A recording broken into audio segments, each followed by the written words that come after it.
Hi, my name is Jared Wilson. Thank you for coming to my presentation. Today we're going to focus on important student learning norms.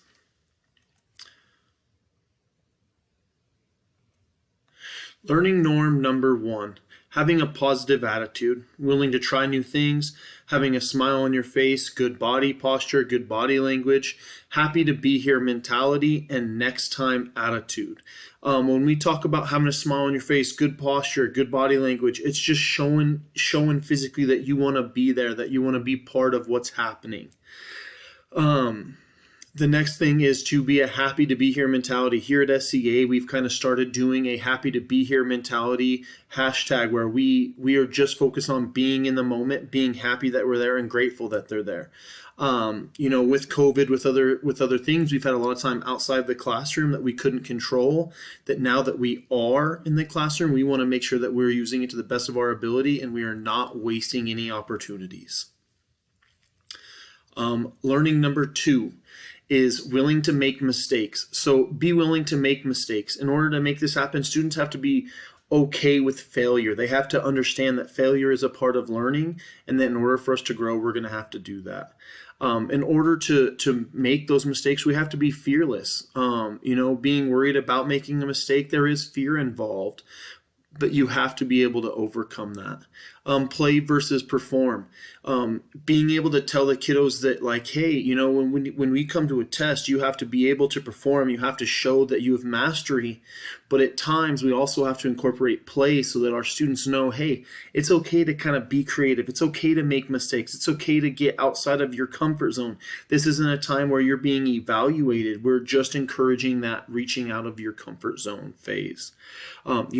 It can be seen in classrooms such as raising your hand, asking questions, those types of actions that show that you are actively engaging in what's happening and you're willing to take that risk. And understanding that mistakes are a part of the learning process. Norm number 3 is being a team player. So it's important to really facilitate an atmosphere that allows students to lead as well as students to follow. It's important to see different scenarios, different situations in which students are both leaders and students are both followers.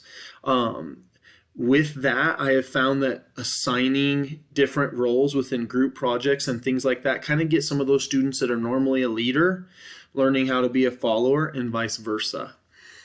Positive reinforcement, really working with the kiddos on how you speak positively to one another, how if there needs to be any criticism, how we do that in a positive manner and not in a demeaning manner. Really focusing on inclusion and acceptance and highlighting the fact that when students feel accepted, when students feel included, that they are going to be able to flourish rather than be nervous that they're not accepted among their peers. Communication. How to do that, how to appropriately do that, when to do that. A good rule that we focus on is the 2 glows, 2 grows. So anytime that we're giving some feedback to somebody, we're giving them positives and we're giving them negatives. And I guess I shouldn't say negatives, but things that they can work on and just something that they can highlight to give specific feedback and actionable feedback to each other. I highlighted the golden rule, but better. It's something I kind of work with my kids where you have the golden rule that you want to treat everyone as you wish to be treated. I call it the golden rule, but better, because it's not that you want to treat people how you want to be treated, but you want to treat people how you wish to be treated and to go from there and how you wish things could take place. Learning number 4 is to never give up. So to focus on those glows and grows, see that in a positive light, understand that you have things that you need to work on and things that you do well. I also really work with the kiddos about focusing on what you can control. We talk about that every day, that they have the power to have a good day, to have a bad day, to make the best of things. So focusing on what the students can control and what I can control prohibits me from focusing on things that I can't control and things that I cannot change. We work as a class to really reflect on being better than yesterday. So it didn't matter if they were the number 1 student in class in math yesterday, I'm still expecting more from them, and they should expect more from themselves as well as their teammates. We should always be pushing each other to be better than we were the day before. And then that kind of comes down to, are you being challenged? I have some students in my class, and I'm sure teachers every year have students in this class that they are not reaching their full potential because they are not being challenged at a level they need. Either that could be too hard, where it's the job is impossible, the task is impossible, or that it's just too easy and we're not able to really push ourselves because the challenge isn't there. It's important for students to identify this and to advocate for themselves when they feel like they are getting too much challenge or not enough challenge in the classroom. And again, practice, practice, practice, something we talk about as educators, as students. We constantly need more and more practice so that we can be the best that we possibly can. Learning norm 5 is to advocate for yourself and others. Advocate for your learning. Whenever you're bored, whenever you need something to challenge yourself, being able to speak up. Whenever you were floundering and you need some support, you need something to help you, being able to advocate for what you need, being able to communicate with what you think you could need or what you're having trouble with to your peers, to your educator. How to do that is crucial in a classroom.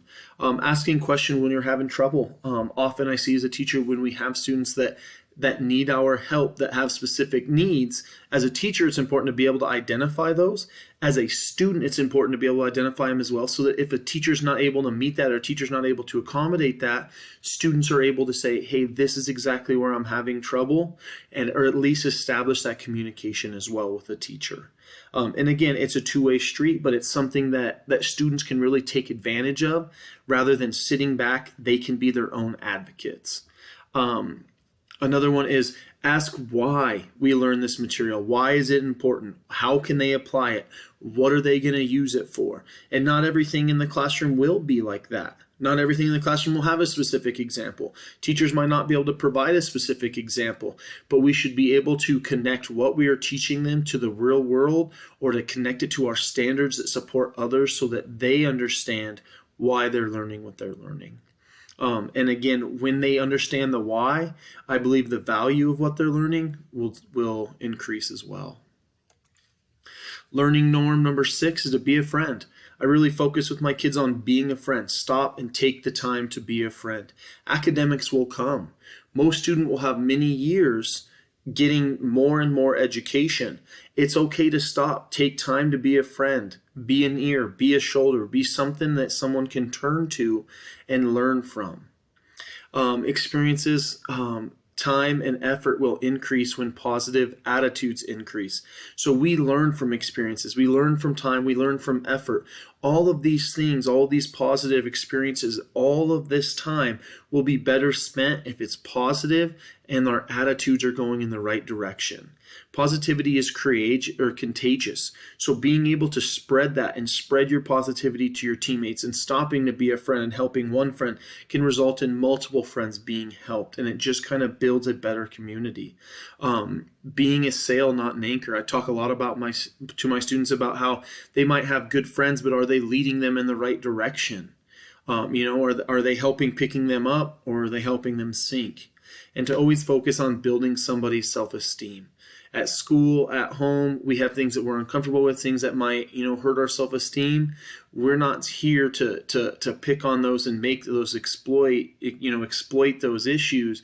What we're trying to do is come together and build one another up so that we are confident in what we are doing and how we are learning. Number 7 is to use your time wisely. So all individuals will learn at different speeds. It's important to always use the time as effectively as possible. We really talk as a class that sometimes it's going to take you 45 repetitions versus the person next to you might take 6 repetitions. It's okay. Our learning is determined by mastery. It's not by the amount of time or the amount of reps it takes us to accomplish a task. It's whether we can get to A to Z and we can do it effectively. So teachers can help facilitate this and provide different avenues for students, different repetitions. If a student picks up on something, they have it, move them to the next thing, so that we are using our time as wisely as possible.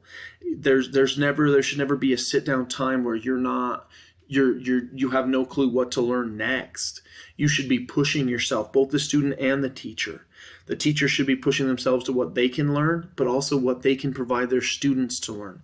How far can you get your student from the point you got them to the point you let them go? Learning number 8 is to be present, ready to learn. Everyone on the team is ready to learn. Everyone is ready to take a risk. Everyone is giving their best effort at the lesson at hand, and be ready to make mistakes and make growth. When I say everyone, I think that's important. It's not just students, teachers. We need to be prepared to learn. We need to be prepared to teach. We need to be prepared for what curveball gets thrown at us. We dodge 15 of those a day at least. So being able to be prepared and being able to take a risk, try that lesson that you're nervous won't work, because something's going to have to give. You're going to have to make a breakthrough with those kids, and you're not going to do it by always playing inside the box. You've got to be there. You have to be present. You have to be where your feet are, and you've got to put in that effort. Number 9 is having a growth mindset. We talk a lot about this with this, just demonstrating having a positive mindset and the power of yet. I don't know how to do this yet. I haven't accomplished this yet. Rather than saying I can't do this or I never have done that, you're focusing on I haven't done it yet, but here's my plan. That'll allow us to build better habits. Those habits transition from school to sports to home to life. Having those better habits of I haven't accomplished it yet, but I will, rather than I never can. Also, with having a growth mindset is finding success daily. Focus on the positive. Focus on the small wins rather than just looking at an overall day and not identifying. Identify those wins. Identify the success daily. And last, application. You need to take what you have learned to the next level. Students should discover ways to apply what they have learned in everyday life. Taking exactly what you learned in math and not just seeing it for what's in the textbook, but for what you can do with it. How does that become a tool for you in your life? Ways teachers can accomplish this is projects that require application. Rather than just giving a test, give them an assignment that requires them to use the skills that you've been teaching and apply it. And then looking for those ways to implement skills used for the future. So what type of jobs that might require this? What type of opportunities that might require students to do this? Before I wrap it up, I'd like to list off my references. Leaving to Learn, 10 Expectations.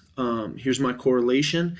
For this standard, we are focused on identifying norms that are found within the classrooms that encourage and foster positive learning environments. This assignment allowed me to research different common norms that positive learning environments have in common. In completing the assignment, I was able to communicate with my current students to provide impact to their learning norms and how they value them in the classroom. I was then able to take those identified norms and compile them into a presentation that I can share with the peers, students, and other educational leaders. How was it relevant? This assignment highlighted the importance of identifying classroom norms that can help create an atmosphere for all students to learn. During the assignment, I was able to identify specific norms that have a positive influence on student learning, and when completing this process, I asked my current students for input on what they felt like were important learning norms. This assignment gave me insight into what they valued as norms, not just what I valued, but what the students valued. It was amazing to get student input and an interesting process to work through this assignment with my current students. Reflection. So how will this assignment influence decisions I make as a future leader? As a future school leader, it's important to me to be able to facilitate a classroom that provides an environment that supports all students. I'm able to accomplish the goal by helping my students identify learning norms and how they operate in the classroom. It also allows me to facilitate conversations with students about what norms they value and how they can collaborate with one another within a classroom. As an educational leader, I can establish norms during meetings and conferences that will allow best chances for positive outcomes. Thank you for coming to my presentation.